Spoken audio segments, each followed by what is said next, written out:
Assalamualaikum warahmatullahi taala wabarakatuh. Selamat datang lagi sekali di Sabil Ajri. Okey, saya tak nak buang masa. Ada beberapa soalan tapi saya bagi satu saja. Saya akan cuba buat satu video lah. Ada banyak pertanyaan kepada pemanah-pemanah baru yang mereka bertanya, sebenarnya berapakah kadar pound days yang perlu saya tarik, coach? Permulaan berapa pound days yang saya perlu tarik. Okey, konsep dia adalah seperti ini ya. Okey, katalah sekarang kita pergi gym. Okey, kebanyakan kita ni bila kita pergi gym, kita kalau yang baru-baru ni lah, newbies kan, contoh dia akan pergi, dia akan cuba tarik yang paling berat, dia akan angkat yang paling berat sebab dia tengah nak sebab dia jadi satu ikutan. Pasal ada orang yang dah lama kat dalam gym, dia angkat berat apa semua, dia angkat yang berat-berat apa semua. Dia kena pula kawan yang kaki bahan, dia pun cakap angkat apa pound days apa ni berat berapa je apa semua. Ini sekarang-kadang yang menjadikan isu. Sebenarnya bukan kita tidak boleh tarik pound days yang berat, ataupun kita pergi gym kita angkat benda yang berat apa semua tu boleh. Tetapi efek dia ialah ketika itu dia akan menyebabkan kita punya muscle tear, kemudian membuatkan kita badan kita kita akan merosakkan badan kita. Kita kena ambil angkat sekadarnya dahulu, permulaan angkat perlahan-lahan, mengikut kepada pound days yang ataupun berat yang sesuai untuk badan kita. Dia sikit. Badan kita tak boleh terkejut. Dia kena sikit. Dia akan naik. Yang pertama sekali dalam memanah ni, ataupun dalam apa segi bidang sukan sekalipun, yang paling penting adalah teknik yang betul. Kemudian kita tarik dalam keadaan kita tidak merosakkan badan.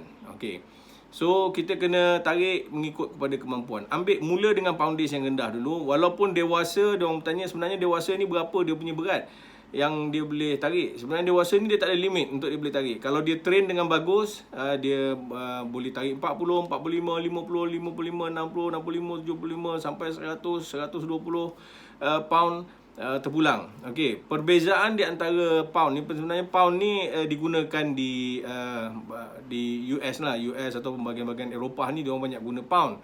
Pound ni kalau kita convertkan kepada kita punya yang kita kat sini kat Malaysia ni, British ni, kebanyakannya kita gunakan istilah kilogram. Perumpamaan dia 10 pound lebih kurang 10 pound lebih kurang dalam 4.5 kilogram lebih kurang lah. Okay, so maksudnya kalau kita ambil 20 pound lebih kurang dalam, kita akan angkat lebih kurang dalam 10 gram. So imagine kalau kita tarik lebih kurang dalam 10 kilo, 20 kilo, agak berat. Okey, cara yang kita nak tahu sebenarnya eloklah kita mula start dengan yang pound days yang rendah dulu. Sebab pertama sekali bila kita tarik, kita kena pastikan yang badan kita dalam keadaan kita boleh tarik tanpa menggigil apa semua. Kemudian bila kita tarik tu, badan kita dalam keadaan form yang betul, dan kita punya stance tu betul. Kita akan betulkan dulu kita punya shooting methods, kita punya teknik, sama ada kita pakai Mediterranean ataupun kita pakai thumb.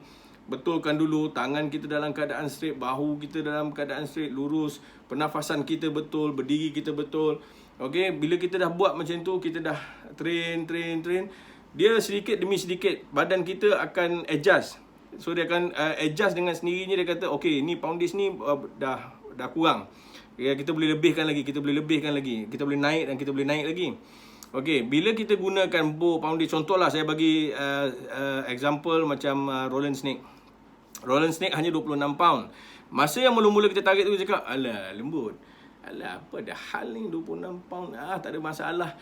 Dia bukan macam tu. Kalau setakat 1 arrow, 2 arrow kita shoot, okey lah, boleh lah kita buat macam tu. Tapi bila kita training ni, selalunya dia melebihi 200-300 arrow. Dan ada juga pemanah kita yang training sampai 1000 arrow sehari.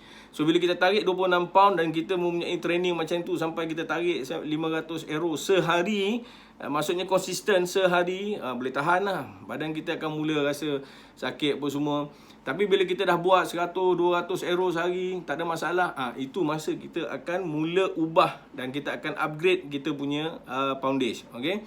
Itu salah satu pada cara dia lah. Kita mulakan dengan yang bawah dulu. Yang paling sesuai ialah Roland lah, sebab dia jenis polimer dan dia jenis tahan lasak. Salah satu pada cara dia yang kita nak tengok sama ada badan kita boleh terima untuk nak tarik apa semua ialah dengan kita tarik bor ni. Bila kita tarik bor busur ni, kita halakan ke arah bawah dalam keadaan badan kita yang lurus ke arah bawah. Kemudian lebih kurang dalam 45 darjah ke bawah macam ni lah. Okey, dalam junang ke bawah macam ni. Kemudian kita tarik dan kita tarik full draw. Full draw. Kita tarik sama ada thumb ataupun ni, kita tarik dan kita kena tunggu selama 10 saat. Tunggu. Kalau ada kita rasa gigil ataupun gigil daripada segi kita pegang bor tu dah mula menggigil macam tu, ataupun tarik tali tu dah mula kita terketar apa semua yang tu, maksudnya dia masih lagi belum sesuai. Kalau kita tarik sampai 40-45 pound, dia tak sesuai. Okay? Bagi saya, nasihat saya, mulakan dulu sebab kita tak nak nanti bila kita punya badan dah rosak apa semua, ataupun kita ada kecederaan pada bahu apa semua badan kita, dan membuatkan kita dah tak boleh nak memanah. Okay? Mulakan dulu bawah, dia macam bina badan lah.